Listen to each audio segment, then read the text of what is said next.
शादी एंड शादी के बाद पढ़ाई एंड वो भी सीए फाइनल की। हाउ इज़ इट पॉसिबल यार, ये तो बिल्कुल भी पॉसिबल नहीं हो सकता। शादी के बाद कैसे पढ़ाई हो सकती है? इतनी सारी रिस्पॉन्सिबिलिटीज़ आ जाती हैं एंड उसमें पढ़ाई करना खुद में एक बहुत बड़ा टास्क है। तो ये कैसे हो सकता है? पॉसिबल ही नहीं है। Hi hello everyone, welcome and welcome back to my YouTube channel. मैं हूं हर्षिका एंड यस, आज मैं डिस्कस करने जा रही हूं how I clear my CA final group 1 after marriage. Yes, आपने सही सुना है, शादी के बाद मैंने अपने सीए फाइनल ग्रुप 1 को कैसे क्लियर किया। ऑल्दो मैंने सीए फाइनल में काफ़ी मल्टीपल अटैम्प्ट्स दिए हैं एंड मेरा जो सीए फाइनल ग्रुप 1 है वो मेरी जस्ट शादी के बाद क्लियर हुआ था। मेरी शादी अप्रैल की थी तो मैंने मई वाला अटैम्प्ट जो है वो स्किप किया था एंड मेरा जो सीए फाइनल ग्रुप 1 है वो नवंबर अटैम्प्ट में क्लियर हो गया। तो ससुराल वालों को भी लगा होगा ना कि मैं थोड़ी सी पढ़ने में बहुत अच्छी हूँ, टाइप गर्ल हूँ कि मैं शादी करके आई एंड मेरा एक ग्रुप निकल गया। तो मैं अपने प्रिपरेशन बताती हूँ कि कैसे मैंने अपने प्रिपरेशन की एंड क्या स्ट्रैटेजी थी मेरी पढ़ाई करने की एंड आफ्टर शादी मैंने चीज़ों को कैसे हैंडल किया, कैसे मैनेज किया एंड वो सारी चीज़ें मैं आपसे बताऊँगी। सो मैं बताऊँ कि स्टार्टिंग से मैंने सीए फाइनल के मल्टीपल अटैम्प्ट दिए एज आई सेड। तो मेरा काफ़ी कुछ जो है, जब आप मल्टीपल अटैम्प्ट्स देते हो तो आपको काफ़ी कुछ जो है वो प्रिपेयर होता है। आपको ऐसा लगता है कि हाँ ये चीज़ मुझे प्रिपेयर नहीं है, ये चीज़ मुझे नहीं प्रिपेयर है। तो बट एक्चुअल में ऐसा कुछ होता नहीं है, क्योंकि जब आप मल्टीपल अटैम्प्ट देते हो ना तो वो चीज़ों को आप बार बार पढ़ते हो तो सबकॉन्शियस माइंड में कहीं ना कहीं वो चीज़ आपकी रहती है। सो जैसे मेरी शादी हुई तो शादी के बाद जो मैंने मई का एग्ज़ाम छोड़ दिया था एंड देन मैंने नवंबर पे फोकस किया। तो मेरी क्या स्ट्रैटेजी थी, फर्स्ट पहले मैं शादी से पहले मैंने स्टार्टिंग में एक ग्रुप दिया था, उसके बाद मैंने बोथ ग्रुप पे स्विच कर लिया। वो मेरी सबसे बड़ी गलती थी। तो जैसे ही शादी हुई पहले मैंने अपने पहले मिस्टेक को करेक्ट किया। सिर्फ ग्रुप 1 के लिए मैं अपीयर हुई, ग्रुप 2 के लिए मैं अपीयर नहीं हुई। मैं बोथ ग्रुप के लिए नहीं गई, सिर्फ ग्रुप 1 के लिए गई, क्योंकि मुझे पता था कि now I have most of the responsibility, बहुत ज़्यादा रिस्पॉन्सिबिलिटी है मेरे ऊपर। मैं हॉस्टल गर्ल की तरह नहीं बिहेव कर सकती कि नहीं मुझे 10-10 घंटे 12-12 घंटे पढ़ने हैं। मेरी शादी हो गई है तो बहुत सारी चीज़ों को मुझे मैनेज करके साथ में चलना है पढ़ाई के। तो मैंने क्या किया, पहले तो मैंने कट डाउन कर दिया एक ग्रुप को।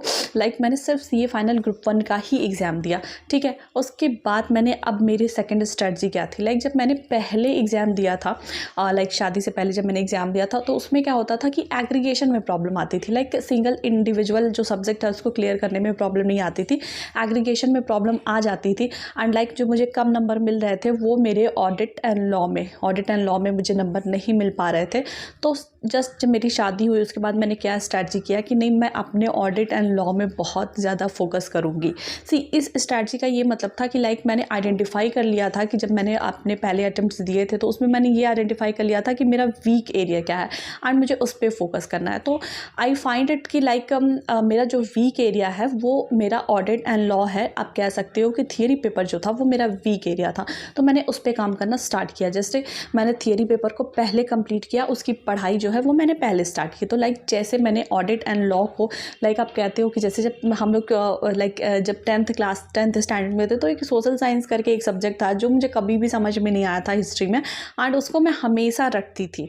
जैसे टहल टहल के, घूम घूम के, बोल बोल के पढ़ना जिसको कहते हैं, वैसे मैं उसको रखती थी उस सब्जेक्ट को।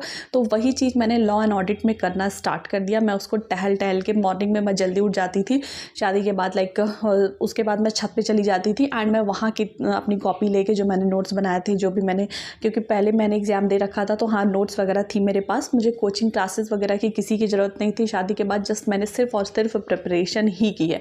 तो मैं वहाँ छत पे जाती थी एंड टहल टहल के, बोल बोल के, क्योंकि कोई होता नहीं था तो आप लिटरली कह लो मैं चिल्ला चिल्ला के उस चीज़ों को याद करती थी।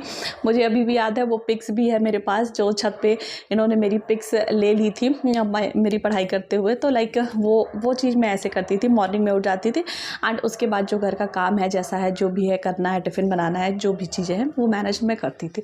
तो जो कोर एरिया मैं बताने की कोशिश कर रही हूँ ये है कि आपको थियरी, अगर आपका वीक सब्जेक्ट है, आपको आइडेंटिफाई करना है कि आपका वीक सब्जेक्ट है। लाइक हो सकता है कि प्रैक्टिकल भी वीक हो सकता है एंड कुछ लोगों की थियरी वीक होती है, तो लाइक मेरी थियरी वीक थी तो मैंने उस पर काम किया। एंड नाउ जब रिवीजन की जो बात आती है उसके बाद फिर मैंने लाइक SFM एंड FR वो भी कंप्लीट किया। एंड बहुत ज़्यादा जो मैंने ध्यान रखा था वो रिवीजन्स का ध्यान रखा था। Yes, revision is the key. जो लाइक मैं पढ़ती थी सुबह उसको मैं मेक श्योर करती थी कि जस्ट एक बार मैं देख लूँ, उसको एक ही बार देख पाऊँ बट मैं उसको देख लूँ, तो लाइक क्या हो कि हाँ जो मैंने आज पढ़ा है वो मैं भूल ना पाऊँ। तो लाइक ये स्ट्रैटेजी काफ़ी लाइक आपके थियरी के लिए जो है वो काफ़ी हेल्पफुल होती है, बेनिफिशियल रहती है, तो आप भी ऐसा कर सकते हो। तो मैंने क्या किया था कि लाइक जैसे मैं मॉर्निंग में टहल टहल के चिल्ला के जो भी मैंने याद किया है, लाइक वो ऑडिट का सब्जेक्ट हो, लाइक वो लॉ का सब्जेक्ट हो, जो कुछ भी मैंने याद किया, जो कुछ भी मैंने पढ़ा, तो मैं उसको क्या करती थी रात में जस्ट एक बार मैं सोने से पहले उसको देख लेती थी कि हाँ ये चीज़ मैंने पढ़ा है। ब्रॉड हेडिंग ही देख लो, लाइक आपने डायरेक्टर्स का में कुछ पढ़ा है लॉ में, ठीक है, तो आप डायरेक्टर्स का वाइड हेडिंग देख लो कि लाइक हाँ अगर कुछ डिस्क्वालिफिकेशन अगर आप देख रहे हो ऑडिटर की तो इंसॉल्वेंट नहीं होना चाहिए, दिस दैट, जो अनसाउंड माइंड ऐसा करके कुछ रहता है डायरेक्टर्स एंड ऑडिटर्स में, तो आप वो जस्ट हेडिंग देख लो। बाकी एग्जाम्स में भी आपको हेडिंग ही याद रहनी है, अंदर का तो सब कुछ आपको अपने से ही लिखना होगा अपनी वर्ड में, क्योंकि इतना सब कुछ याद नहीं होता क्योंकि सिलेबस बहुत ज़्यादा वास्ट है। सो कोर क्या है कि लाइक आप अपनी पहले वीकनेस को आइडेंटिफाई कर लो कि हाँ आपको प्रॉब्लम कहाँ आ रही है, क्योंकि अब आपके पास टाइम बहुत कम है, यू आर मैरिड, तो आपके पास रिस्पॉन्सिबिलिटीज़ भी बहुत ज़्यादा है। नॉर्मल स्टूडेंट की तरह आप लाइफ अब नहीं स्पेंड कर पाओगे, तो आपने पहले अपने वीक एरियाज़ को आइडेंटिफाई कर लिया, ठीक है। उसके बाद फिर आपको उस पर काम करना है। लाइक अगर आपका प्रैक्टिकल है तो आप उसको ज़्यादा टाइम दो, लाइक आपका थियरी है तो आप उसको ज़्यादा टाइम दो, ठीक है। अपने लाइक जितने भी नंबर ऑफ डेज अभी आपके पास बचे हैं उसको उन सारी डेज में आप डिवाइड कर लो कि दिस मैं इतने दिन ऑडिट पढ़ूंगी, इतने दिन लॉ पढ़ूंगी, इतने दिन FR पढ़ूंगी, इतने दिन SFM पढ़ूंगी। आप ऐसे करके इसको डिवाइड कर लो। एंड सबसे मेन थिंग प्लीज़ उसमें आप अपने तबीयत ख़राब होने का, घर में कुछ इशू हो जाता है, कभी माइंड नहीं अच्छा रहता, कभी कोई चीज़ होती, कभी हस्बैंड से लड़ाई हो जाती, कुछ हो जाता है, 10-15 दिन का स्पेयर आप रखना, क्योंकि नॉर्मल है वो चीज़ होएगी ही होएगी आपके साथ, ठीक है। अभी आप हॉस्टल में नहीं रह रहे हो, अभी आप घर में नहीं रहे हो, कोई आपको कुछ कहेगा नहीं, कोई आपसे कुछ सुनेगा नहीं, तो बहुत सारी चीज़ें होंगी जब आपका मूड जो है वो बिल्कुल ख़राब होएगा एंड स्विंग होगा, कुछ भी होगा, लगेगा कुछ नहीं पढ़ना है, मुझे कुछ नहीं करना है, लाइक ऐसी भी फीलिंग आएगी। तो वो स्पेयर डेज आप पहले से निकाल लेना कि हाँ 10 दिन 15 दिन मेरी तबीयत ख़राब हो सकती है एंड इसमें कुछ घर मैटर हो सकते हैं, इंटरनल चीज़ें हो सकती हैं, दिस दैट, तो वो चीज़ आपको मैनेज करके तब चलनी है।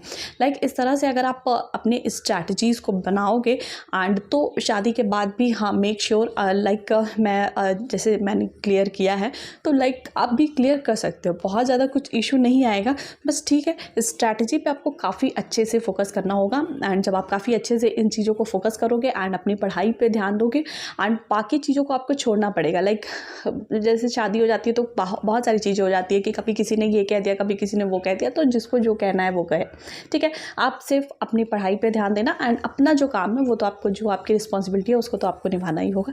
सो दिस वे मैंने अपने जो एग्ज़ाम्स है CA फाइनल के वो क्लियर किए। आई होप कि आपको ये वीडियो अच्छी लगी होगी, शायद मैं थोड़ा सा आपको मोटिवेट कर पाऊँ, थोड़ा सा आपकी लाइफ में कंट्रीब्यूट कर पाऊँ। अगर ये वीडियो अच्छी लगी होगी तो प्लीज़ चैनल को सब्सक्राइब कर लीजिएगा, वीडियो को लाइक कर लीजिएगा एंड कोई अगर क्वेश्चन होगा तो आप मुझसे कमेंट सेक्शन में पूछ सकते हैं। Thank you for watching.